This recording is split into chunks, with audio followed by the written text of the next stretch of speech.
Hello friends, चला तर मग ठरलं तर मग या मालिकेच्या आजच्या भागामध्ये काय झालं ते पाहू. मित्रांनो, आजच्या भागामध्ये सायली अर्जुनला मलम लावत असते आणि अर्जुनला विचारते की आणखी कुठे दुखतंय का. तर अर्जुन म्हणतो की नाही नाही म्हणतो आणि उठून तो टॉवेल घेतो. मित्रांनो, सायली थोडी रागातच असते. ती म्हणते की तुमचं काय दुखतंय का सर, सांगा मला, आणखी चिडवू नका. आज जे तुम्ही केलंय ते चुकीचं आहे. आपण परवानगीशिवाय आश्रमात गेलो होतो, पोलिसांच्या हाती लागलो असतो तर काय झालं असतं, याचे परिणाम काय झाले असते तुम्हाला कळतंय का. मग अर्जुन लगेच म्हणतो, असं आम्हाला कधी कधी वागावं लागतं. मग सायली म्हणते की असं कोणतं कारण होतं की तुम्ही मला रात्री तिथं नेलं. सायली चिडलेलीच असते. अर्जुन म्हणतो की तुमच्या खऱ्या आईबाबांविषयी आश्रमामध्ये काही इन्फॉर्मेशन मिळत्या का ते पाहायचं होतं. मला मधुभाऊंनी सांगितलं होतं की तुम्ही जेव्हा त्यांना सापडलात तेव्हा तुमच्या सगळ्या वस्तू त्यांनी आश्रमात जपून ठेवल्या. म्हणूनच मला काही क्लू मिळतोय का पाहायचं होतं. मधुभाऊंनी मला वॉर्न केलं होतं की तुमच्या पास्टचा टॉपिक निघाला की तुम्ही अपसेट होता, तुम्हाला त्रास होतो. अर्जुन म्हणतो की तुम्हाला मी सांगणारच नव्हतो, पण तुम्ही इतक्या चिडलात की आज सांगावंच लागलं. So sorry. यावर सायली म्हणते की पण खऱ्या आईबाबांना शोधावा असं तुम्हाला का वाटतं सर. मग अर्जुन म्हणतो की तुम्हाला नाही का वाटत खऱ्या आईबाबांविषयी जाणून घ्यायला. तर सायली म्हणते नाही, माझे आईबाबा माझ्याकडेच आहेत. त्यांचं नाव मधुकर पाटील. मधुभाऊंनी मला आईवडिलांचं प्रेम दिले. त्यांनी माझं फक्त पालनपोषण नाही केलं तर माझ्यावर चांगले संस्कार केले. त्यांनी मला शिक्षण दिलं. मला खूप आनंद आहे आणि अभिमान आहे की मी मधुभाऊंची मुलगी आहे. या आनंदाची सर खऱ्या आईवडिलांचं नाव लावताना आली नसती, असं म्हणून सायली तिथून निघून जाते. अर्जुन मात्र विचारात पडतो. तो मनातल्या मनात सायलीला म्हणतो, तुमचं मन किती प्युअर आहे हे आणखी एकदा दाखवून दिलं तुम्ही. प्रेम करावं तर तुमच्यासारखं. खरंच मधुभाऊ किती लकी आहेत मिसेस सायली. इकडे किचनमध्ये कल्पना आणि विमल सामानांची लिस्ट काढत असतात. त्यावेळी कल्पना विमलला म्हणते, सायली असती तर बरं झालं असतं, तिने सगळं व्यवस्थित सांगितलं असतं. इतक्यात समोरून सायली येते. मग कल्पना म्हणते, अगं समोरून कुठून आलीस. मग सायली म्हणते की पूर्णा आईच्या खोलीतून आवराआवर करून आले. कल्पना म्हणते, त्या नाहीत ना, मग त्यांची खोली आवरायची काही गरज होती. सायली म्हणते, मला पूर्णा आईंची खूप आठवण येत होती. साफसफाईच्या निमित्ताने त्यांच्या वस्तूंना स्पर्श केल्यामुळे त्यांच्या मायेची प्रेमाची ऊब जाणवली मला. मग विमल लगेच म्हणते, सायली ताई, तुम्हाला पूर्णा आईंची खूप आठवण येते. सायली म्हणते, हो. मग मित्रांनो, कल्पना लगेच म्हणते की अगं त्यांच्याशी बोलणे झाले माझे. त्या यायला निघाल्या होत्या, पण मावशीने त्यांना आग्रहाने थांबवून घेतलं आणि मावशींची तब्येत बरी नसते म्हणून त्यांना आग्रह मोडता आला नाही. यावर सायली म्हणते की पूर्णा आईशिवाय घर कसं ओकबोकं वाटतं, त्यांच्याशिवाय करमतही नाही. यावर कल्पना हसते आणि म्हणते की पूर्णा आई आल्या की मी सांगणारच आहे त्यांना, तुमच्या नात सुनेला तुमच्याशिवाय करमत नाही. घरामध्ये इतकी माणसं आहेत पण ही तुमची आठवण काढते. मग कल्पना आणि विमल हसतात. मग सायली म्हणते, बर, मी यांच्यासाठी कॉपी करते, तुम्हाला हवे का. मग कल्पना म्हणते की हो, मला आणि विमलला पण कर. मित्रांनो, इकडे प्रियाचं काय चाललंय बघा. गाठोड्यातील वस्तू बघत असते. इतक्यात पाठीमागे नागराज येऊन थांबतो. प्रिया घाबरते, गोंधळते. तिला वाटतं रविराज किल्लेदारच आले म्हणून ती गाठोडं लपवत असते. नागराज म्हणतो, काय ग, काय लपवतेस. मग प्रिया म्हणते, अहो गाठोड्यात काय काय वस्तू आहेत ते पाहत होते. नागराज म्हणतो, आश्रमातून तुझ्या सगळ्या वस्तू आणल्यास ना, काही प्रॉब्लेम व्हायला नको. हे दोघं बोलत असतात. इतक्यात तिथे सुमन येते. नागराज आणि प्रियाचं बोलणं सुमनच्या कानावर पडलेलं असतं. त्यावर सुमन म्हणते, आश्रमातील वस्तू कोणी आणल्यात, कशासाठी. मग प्रिया आणि नागराज गोंधळतात, गडबडतात.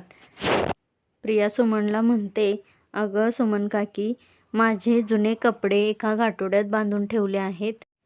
ते गरीब लोकांना द्यायचे आहेत. मित्रांनो, बिचाऱ्या सुमनला हे सगळं पटतं आणि ती म्हणते, रविराज भाऊजींना सांगून आश्रमात जाण्याची परवानगी घे आणि तुझे जुने कपडे गरिबांना देऊन टाक. चांगलं काम करते. तन्वी, तू गरीब लोकांचा किती विचार करतेस. मग सुमन निघून जाते. इकडे अर्जुन चैतन्यशी फोनवर बोलत असतो. दोघेही केस संदर्भात चर्चा करत असतात. तेवढ्यात तिथे सायली अर्जुनसाठी कॉफी घेऊन येते. अर्जुनने फोन ठेवल्यानंतर अर्जुन ऑफिसला जाण्यासाठी तयार होत असतो. पण त्याला त्याचा कोट घालता येत नसतो. प्रयत्न करत असतो पण दुखत असतं. हे सगळं सायली बघते. सायलीला बघून अर्जुन म्हणतो, ओके ओके, दुखत नाही, बरं आहे. यावर सायली म्हणते, दुखते तर दुखते म्हणा ना, लपवता कशाला. मधुभाऊ पण असे आजारी असले की लपवायचे.